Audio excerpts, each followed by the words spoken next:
Last week I announced a new book group I'm running called the Nevermore Notes Book Club. You can find it in the link down below on the Fable Book Club app. The focus of it is for us to read darker, moody, gothic reads together. This month we're reading Turn of the Screw, and I would love to have you there read along with us. As the book club is going to be into those darker, gothic, moody reads, I thought it might be fun to do a list of recommendations of different gothic reads according to the 9 elements that can make something gothic on this channel. While I have placed each one of these books under one of the gothic tenets, anything considered gothic on the channel has to have at least 3 of these elements where it could belong, and many of them have all 9. On top of that, we're looking at gothic literature, so that's going to include gothic horror, gothic romance, gothic drama, and gothic mystery. And I will try to specify if it's horror or romance or what when I recommend the book. These are books that are embodying this particular gothic element. It's not a book necessarily that I loved, although I will be clear about which ones I love and which ones are sort of like okay to me as we go down the list. But hey, that's more than enough preamble. Let's go ahead and start with horror elements. Horror has a wide range of elements, but the gothic variety hones in on pleasurable terror. And this is a scenario where something horrible is happening, but our characters, for whatever reason, are getting some kind of satisfaction or enjoyment in this process. So this could be like a vampire who's horrified that they're drinking blood and murdering humans, but at the same time, the sensation of actually drinking the blood and continuing to survive is bringing them like a deep satisfaction and enjoyment. It could be like a spiritualist or a seance person who's having these fictional seances and slowly bleeding their customers dry with more horrifying and salutacious things from the spirits. Our character probably knows what they're doing is wrong. They might even feel conflicted about it, but they're just enjoying the showmanship so much. They're loving the money and the attention, and they just keep on going with it. The point is, it's not simply a ghosts or zombies or secret society kind of scare in a gothic novel. It's about how the character interacts with the scare. No list would be complete without talking about the late, great Edgar Allan Poe. He's going to show up a lot, but we're going to start here at the top with The Black Cat. I think this is one of Poe's most terrifying works that carries over best from like the pre-Civil War era to modern times. As animal abuse becomes one of those things that horrifies us more as time goes on, and it's something that Poe does use here as a precursor to domestic violence, and that correlation is also more clear in modern times. Obviously, The Black Cat could go almost anywhere in this list of gothic elements, but I put it in horror because I am most scared by this story of Poe. The Unworthy by Augstina.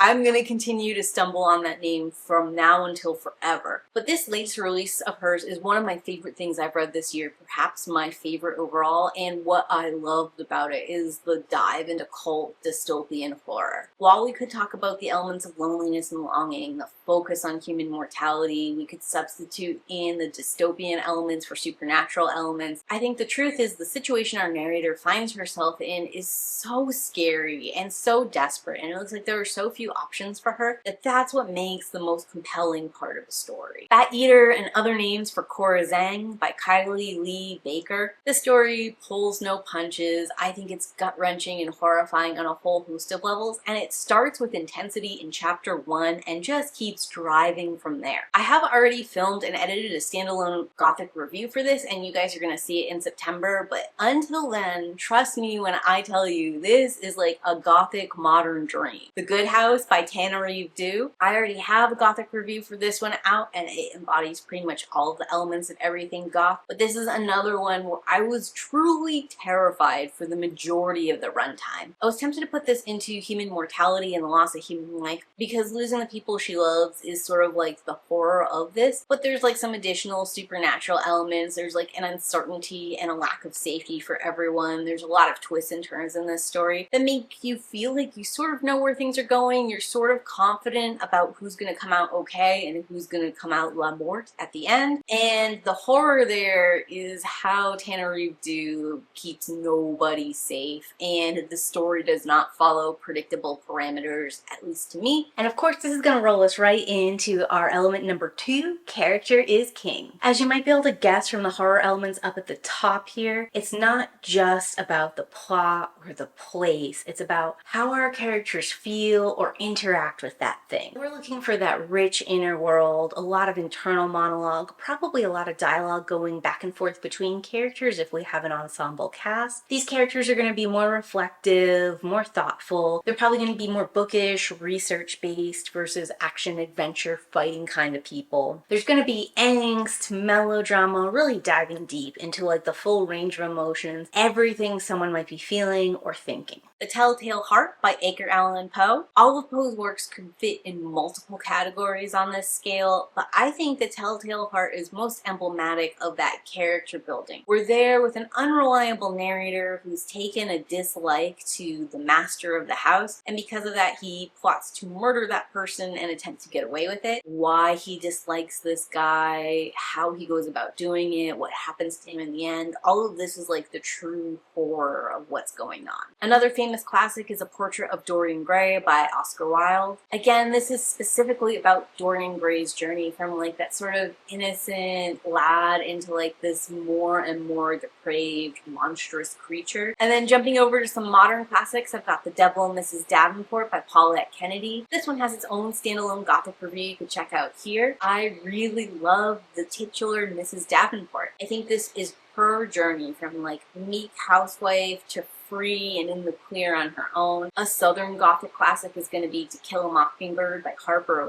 I have very complicated feelings about this story personally, but I think what makes it palatable in modern times is that it is told from a child's perspective. And in that regard, our main narrator Scout and her brother Jem are kind of leading us through what we're observing and like the massive tension going on in this small southern town, which moves me into the Hudson Family series by V.C. Andrews. If you've read anything from V.C. Andrews, it's pretty much all Gothic family dramas. Because of how those things twist and turn, there's definitely a level of horror in all of them. I could have put it there. As when I read this as a younger person, I think horror was my primary feeling for a lot of what was going on. But it was also really all about this main character, Rain, and her discovering like her own history and roots and place in the world. Number 3, more poetic prose. Gothic literature is going to have more similes, metaphors. There's going to be these longer, more flowery prose. The writing style might be more artsy or experimental instead of like a punchy, straight, just the facts kind of situation. In Gothic literature, it's not just the description that's telling you things, but it's how the description is delivered is giving the reader more information, atmosphere, and ambiance. Starting with the first Gothic work, Castle of Otranto by Horace Walpole. This is not a book that overall I would recommend, and you can see more about it in my Gothic breakdown over here, but I think it's emblematic of like a lot of the more artistic kind of things you're going to find in a Gothic subgenre, because Castle of Otranto is trying to pretend to be like a found old manuscript, and in a lot of Gothic fictional work you're going to find like that epistolary style that's either like a story told in letters and news articles or journal entries, or like a found manuscript kind of feel. That more experimental, patchwork together kind of style, that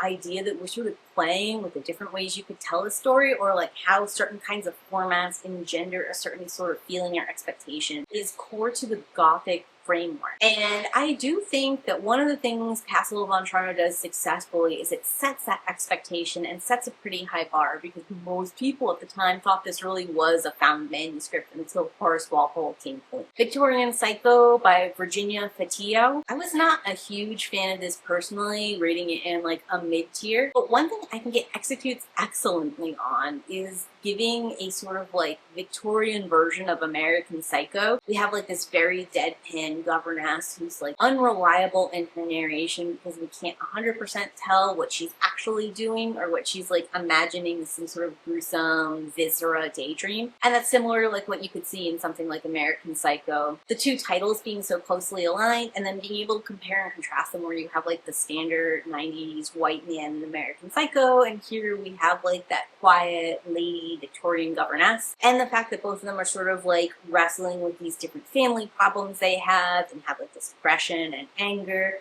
They function to a certain level in day-to-day society, but also there's these hideous things going on just beneath the surface. The way that story is told and who those people are is really important to it. And I think experimentally, Victorian Psycho works very well here. It's probably its highest caliber. A Dowry of Blood by S.T. Gibson. I love the language in this. I am a huge sucker for an epistolary style, so the fact that this is like journal entries or like a long letter to Dracula after the wife has killed him, explaining how he got to this point and what she's going to do from here, all of that, mwah, chef's kiss, beautiful.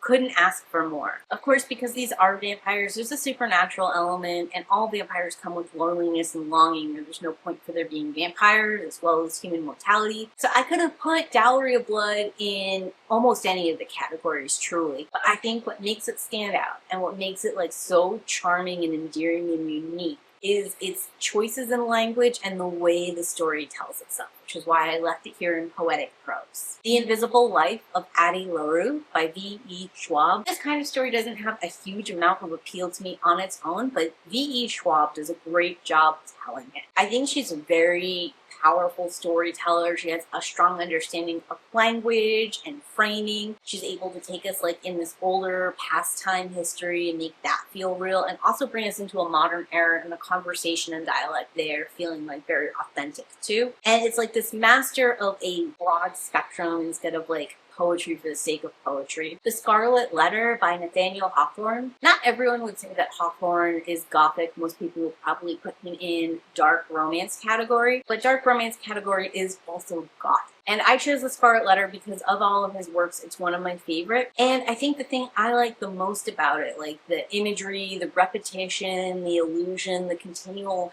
hammering of the same thing over and over again, and it like building to have more impact and greatness, is exactly the thing that most people hate about this novel. And it's also why it's here in more poetic prose. And certainly there are other things we could talk about, loneliness and isolation-wise with Scarlet Letter, a beautiful sense of place that all of Hawthorne's works have. But for me, the make or break on Nathaniel Hawthorne is going to be whether or not you like the repetition and that heavy-handed hammering of the same thing. If you're not into it, you're going to hate this and find it a very slow-paced, awful slog. And if you're like me, I don't know, something about it makes me so happy and like pleased to be listening to his writing. Number 4. Elements of loneliness and longing. Our characters are either going to be physically remote from everyone else, or they're going to be societal outcasts, or feel like they're ostracized from the group for some reason. And there's a whole host of reasons this could be. Our character could just be really emotionally sensitive. They could have like an obvious trait that makes them stand out from the rest of the group. They could be mentally unwell. They could be seeing, perceiving, experiencing things nobody else is. There's a ton of reasons, some of them valid, some of them not. The point is, our character is going to feel very separate and distinct and away from everything else going on. They're going to feel isolated, like they can't reach out to get help or a second opinion. Like the only person they can rely on is themselves, and they're not really able to trust others or to put their faith in another person's thoughts, opinions, or saying.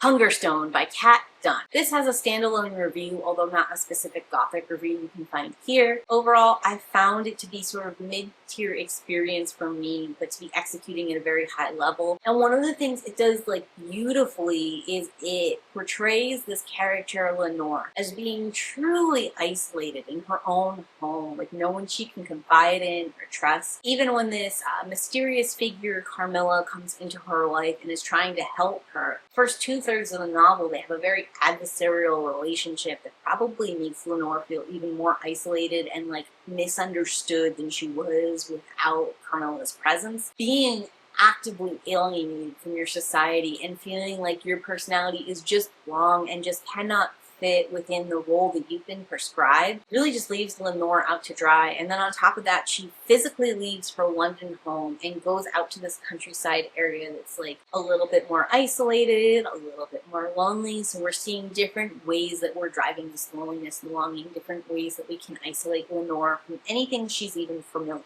And that moves me into Hellbent by Leigh Bardugo. This is the sequel to Ninth House, and you'll see Ninth House later on the list, but Hellbent in particular is Alex's journey to try and get her mentor back, and the fact that she is willing to like collect a bunch of other misfits who also feel very alone and isolated in an attempt to try and regain her mentor, and then even like is willing to drive through hell to break through all this different corruption and secrets that are all around her just for this one person. Sort of shows how isolated she feels. On top of that, Alex has always been sort of portrayed as someone who stands out from the regular academic crowd. She hadn't even acquired her GED before she was given a scholarship to this college. She's obviously not one of those old money legacy students. In a lot of ways, her experience just sets her apart from all of these people from the start. And on top of that, she is the only one who can naturally view ghosts, which they call greys, in this situation. So there's just more increasing levels of isolation, competing and stacking against each other. Hellbent, like many things on this list, could go in a whole plethora of areas, one of which you will see where I place Ninth House at, but I think the epitome of it is how lonely Alex is and how desperate she is to reach out to people she felt she had a connection for and pull them back to her, even if it means going to hell together.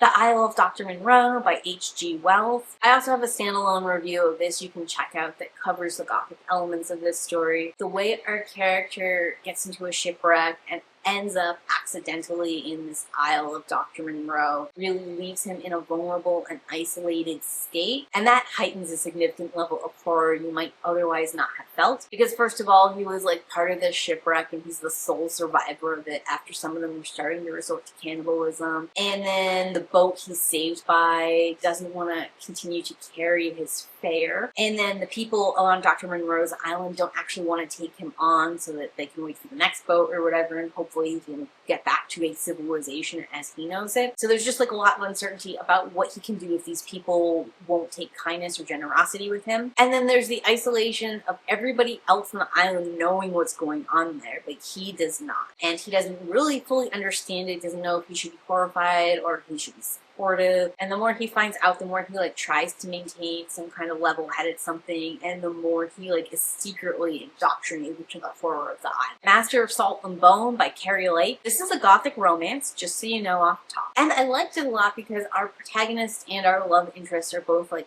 isolated, lonely in their own way, without like a lot of direction in the world. Love interest is like a rich owner of the manor, so he's kind of isolated because of his wealth, because of this manor and the horrible rumors about the manor and about him. And she's isolated as like this young, just out of high school teen with no like real direction or certainty. They're in like this kind of like dying sort of town. She gets this job, and being there at the manor is further isolating too. Partially like the fact that they have a romance at all has to do with the fact that both of them are just so lonely and isolated and feel so alienated from everything that could otherwise be community. The Thornchapel series by Sierra Simone is another Gothic romance. This one has very heavy pagan elements, so I suppose I could have put it there. But I think the fact that it's a large ensemble cast sort of story, and each one of them is struggling with their own failure of communication, failure to fit into society. They're like actively retreating to this isolated place. They're trying to like figure out the mystery of what happened to their family, why they used to come together and don't come together anymore. They're trying to work through a lot of different communication issues that are keeping them separate for various reasons. All of them are expressing a different level of loneliness and isolation and alienation from society, and that's really like the thrust of a romantic story. Be warned with a Thornchapel that it's very taboo. Proceed with utmost caution if you're looking for something a little bit more vanilla. This is not going to be the one for you. And The Boy in the Iron Box series by Chuck Hogan and Guillermo del Toro, which also has its own standalone review here. What's most scary about this is we have like a team of highly qualified officials coming back from some kind of black ops situation, and the plane crashes and the horror happens in this small isolated area. And we know if these people had more resources, if there was like a base nearby, if there was someone they could report to or call for help, this horror that's unfolding to them wouldn't be going down this way. Elements of human mortality. Death and the fleeting nature of life should be paramount to what's going on in the story. This might manifest as ghosts, ghouls, hauntings, seances, spirits, rituals, vampires, zombies, any number of things, perhaps just significant character death or the slow demise of someone's loved one. The point is the idea of legacy, the thought about like what is even the point of living, or how can someone make their mark if their moment here is so fleeting in the grander expanse of things. And this focus specifically on human mortality should be a little melancholy or horrific. It shouldn't be something that's simply reflective or that has like a positive upbeat spin at the end. It's got to be something that we really struggle and grapple with and becomes central to the story and how the character finds themselves at the end of their journey. Interview with the Vampire by Anne Rice. I'm not going to cover every single Vampire Chronicle because it's been a while, but I did recently reread Interview with the Vampire to do my Nevermore Notes series you can check out here. And one of the things this story is all about is death and loss. Louis is really mourning the loss of one of his companions, Claudia, and that's sort of mirroring Anne Rice's own journey through grief after losing one of her own children, and you can very much feel it in the narrative. But this whole descent into vampirism, the fact that the Vampire Chronicles exists at all, is partially because of Anne Rice's loss. Also, the reason that there's an interview with the vampire right now is sort of like Louis trying to work through that loss of Claudia, trying to sort of deal with that in some kind of way and deal with what that's made. The Pit and the Pendulum by Edgar Allan Poe. A guy just being strapped to a table as like a scythe is swinging back and forth and slowly lowering, getting closer and closer to him to like slowly kill him, cutting him to ribbons. Horrible. His imminent death and his desperation to escape it while he's just like helplessly watching this thing come closer and closer to him. Beautiful, just the perfect mastery of what's going on here. It's such a simple idea and it's executed so highly in such a short little story here. The Candles Are Burning by Veronica G. Henry. This is a short story that is all about death, seeing death, being able to predict death, and then like trying to, in some way, shape, or form, outsmart death or make a deal with death.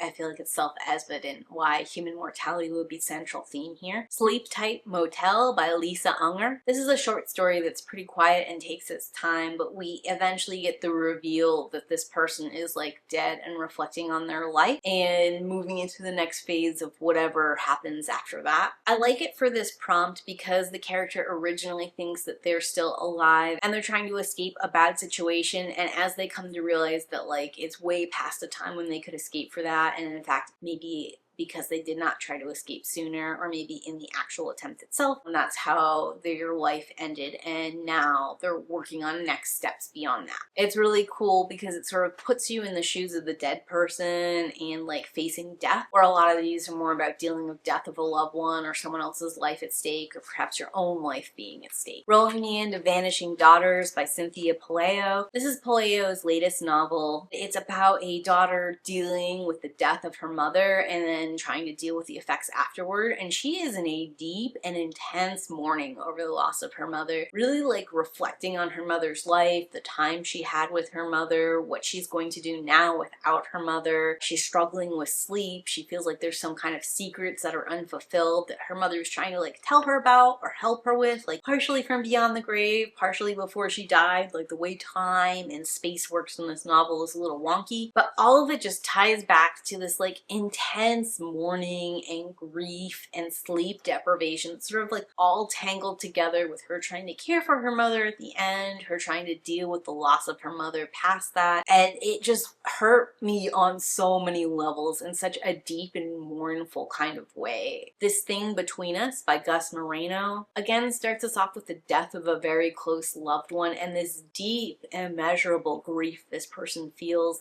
after this person is gone. They're still sort of like writing letters and talking to the person. They're still like trying to turn to fill them in on things and realizing they're not there and they never will be there. There's other horrific things going on, other ways this guy is being harassed, but at its core, even though there's stuff that happened before she she died and it's escalating sort of unrelated to her death. It feels like the thing that really turned the tide for him and made him view things differently and sort of like transformed him into a different person is going to be the loss of this one person and how he deals with life after. The Butterfly Garden by Dot Hutchinson. This is a very light Gothic story, more dealing with like Gothic themes in a lot of aspects than it is directly that Gothic moody ennui. But we are talking about a collection of girls being kept in a garden and knowing that they're eventually going to be murdered by this serial killer gardener dude. So that's dark and twisted. It's got sort of like a haunted mansion vibe I could have gone with. I put it here in human mortality because each one of the girls here in the garden knows there's an expiration date on when they're going to be called by the gardener and killed. Overlying, overwhelming presence of death, what kind of life they can have in captivity, what they could sort of like do to try and jockey their position, possibly change their fate. But the thing that they're facing first and foremost is a specific timeline and date for their own demise. And last but not least is probably going to be Pet Sematary by Stephen King.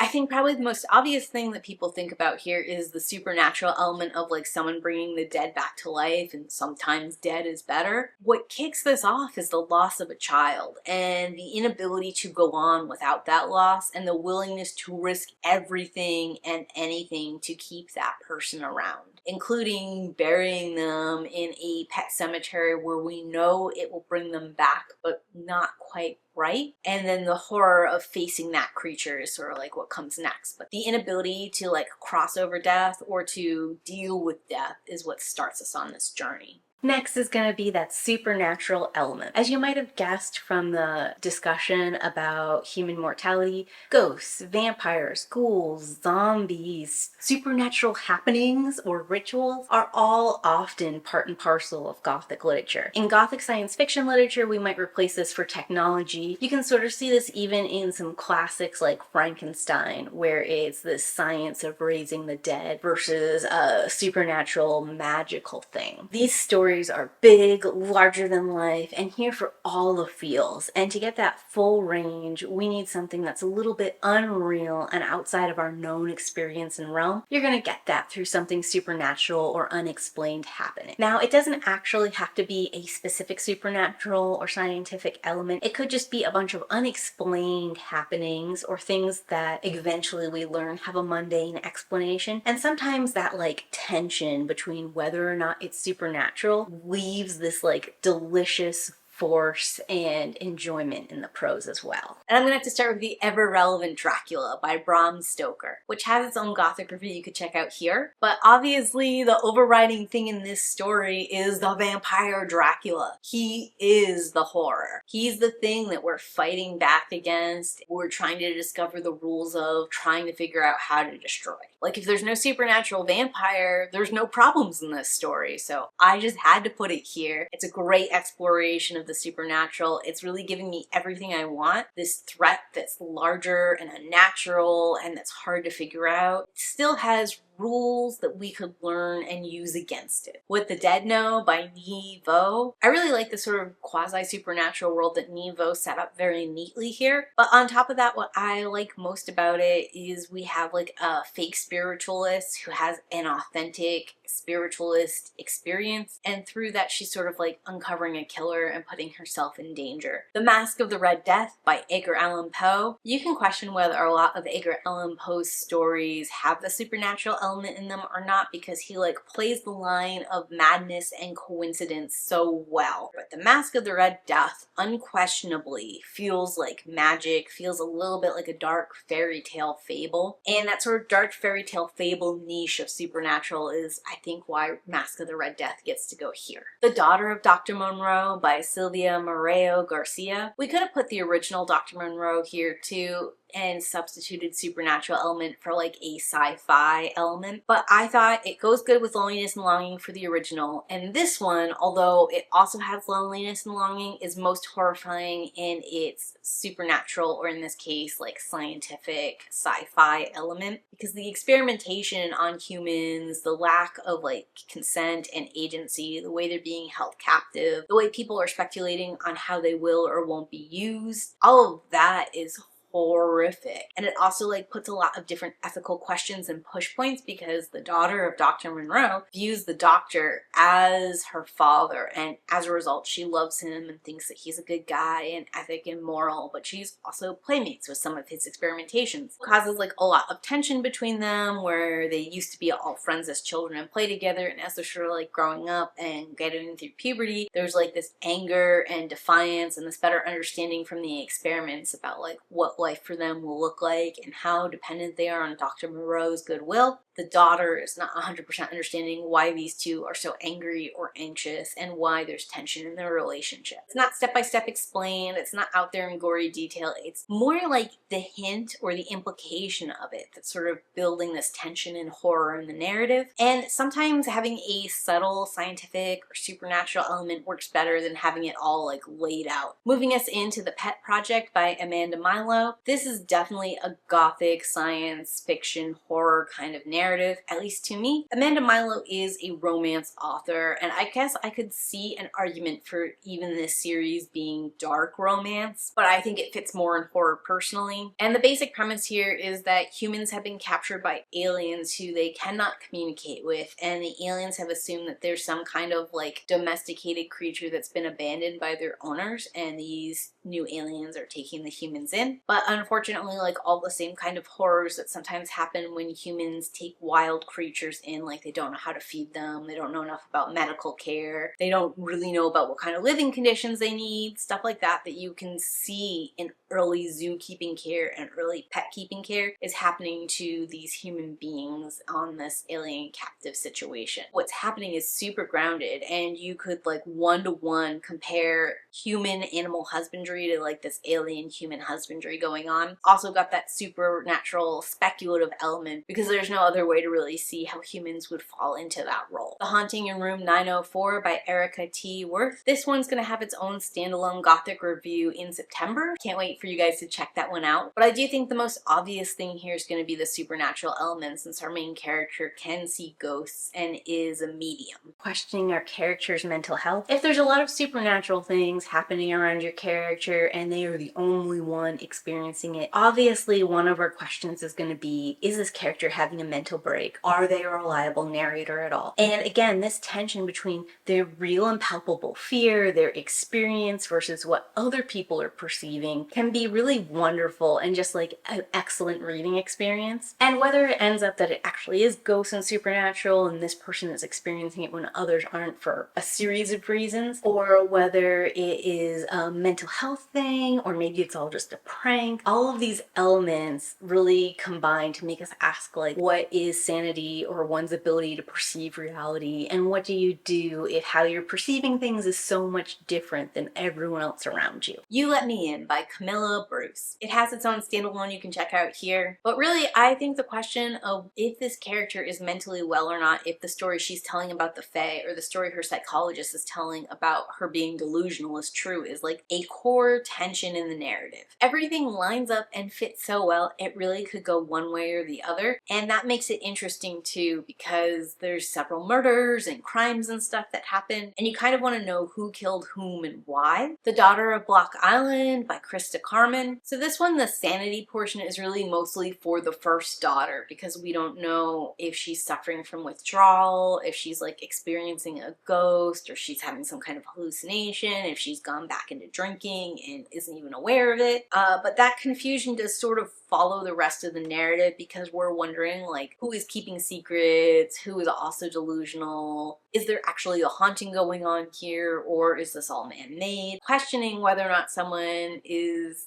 past the point of no return and like sort of frayed into madness is very important. It's not a perfect case for this, but I think you'll actually find questioning a character's mental health and mental reality a hard one to pin down. Rolling me into the House of Crows series by Lisa Unger. There's a couple different elements of sanity and what's really going on versus what someone's like deluded mind has portrayed to protect them. And I think the way those twist reveals happen, the way it gets presented originally and then twists, is really done pretty well in this story. I don't like it as a series because you do just sort of have to read the whole thing. It should just be a novel, but as a novel, it's a pretty good experience. The Remedy by Adam Hazlitt. This is a short story and I didn't like it because I don't like what it says about mental health and mental reality, but the way it deals with it is very uniquely Gothic and does make us ask questions about someone's health and reality, about what we do with mentally unstable people, how we treat them, when we believe them or not, and what the best course of treatment could be for them going forward. False Note by David Langenkrantz. I don't like this story, but it is quintessentially Edgar Allan Poe in all ways, including having a very unreliable narrator who might be unreliable just because of addiction or might be unreliable because of a sanity question. Perhaps the addiction pairs into the lack of sanity. Those things sometimes push and pull in an interesting way. But I do think like his unreliability, where he's telling us stuff about himself, who he wants to be, who he is, and why he's that way, and there's just something about it that strikes you as false and like is pinging your brain and telling you not to believe him, is great foreshadowing for the end of this short story. And I think it's very hard to do this well. Like, I can't even define specifically why I was like, I don't believe this man. First person narrating to us, and we are trained to trust with and cheer on the protagonist. This is a very unique, interesting experience. Not a story I personally enjoy or would want to read again, but if you're looking for that done well, then this could be a story for you. Both A Streetcar Named Desire and The Glass Menagerie by Tennessee Williams. I think pretty much all of Tennessee Williams' work deals with a mentally unwell woman because of what happened to his sister. The different ways he displays mental fragility, their experience in the world, different tragic ways these people are generally crushed by society as a whole. It's a great conversation piece just when we're talking about mental health and mental reality. It's very like quintessentially the fragile Gothic heroine who sort of like comes up a lot in these kind of stories and is like a fun entry point into Southern Gothic specifically.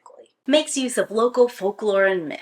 Part of the weight found in Gothic literature comes from the history of the surrounding area or setting that these stories usually are placed in. Haunted homes, abandoned asylums, creepy graveyards, old historic towns like set in an area where there's some kind of curse or strife that got them created or founded are all things that like create a palpable mark in a place and are often explored within Gothic literature. Oftentimes the whole plot revolves around what is this place's history, discovering that history, and figuring out what we can do to get rid of this resonance around the place that is kind of making everybody's lives worse. Another like pretty common trope in Gothic literature is people participating in an old historic tradition they don't understand, or refusing to participate in an old historic tradition because they think it's superstition. But either way, this like kicks off the spirits in some kind of way and things start happening to them.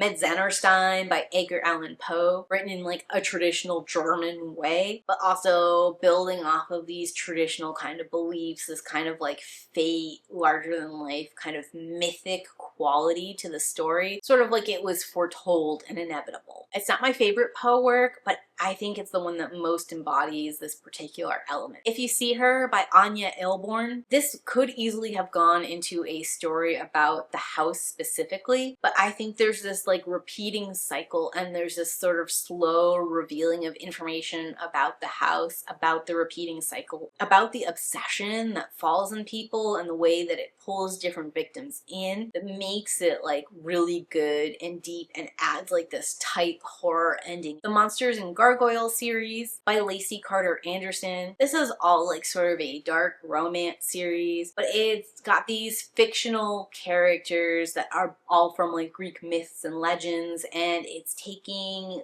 the monster or the classic monster and making them like misunderstood or misaligned and giving them a love interest in a why choose gargoyle relationship. It's got like some further elements of loneliness and longing, some classic misunderstanding, some exploration of both forbidden romance romance or like misunderstood relationships that we could tie in. Most of the times it's taking classic Greek mythology and playing on that and twisting it just a little bit to like serve this specific narrative. And like the different power sets, the way these people are living, the misinterpretations that have been carried down from one person to another, all of that's kind of like fun, good time, and like really got that rich Gothic element I enjoy. And last is going to be The Isle of Sin and Shadows by Carrie Lake. This is another standalone Gothic romance. It's got a strong sense of place, but I think more so it's got a little bit of like that satanic panic mythology centered in a New Orleans time, so that brings in like a voodoo, hoodoo kind of aspect. It's not 100% traditional. It definitely is sort of like misrepresented. The legend and the lore, like the special chosen one element and how that's like tied into the land and the place and the mythology is really good. And all of this is going to lead us into our very last point, strong sense of place. When superstition and myth of a specific place takes so much priority in the story, it really helps make the place feel real and grounded, but it also gives that place a chance to like level up and feature itself as its own character. How the house responds to certain things starts to become like a character trait, something that the characters themselves and you as the reader might be able to predict. And it starts to become a guessing game. What does this haunted house want? I think that's something that's really fun and unique in Gothic literature too. There's not many other kinds of fiction I can think of where the place itself gets like a personality and sometimes even a motivation. And I just think it's fun to think like you're stuck within or part of like this living, breathing thing, and you have to consider its wants and drives and needs as much as your own if you're both going to get out of this alive.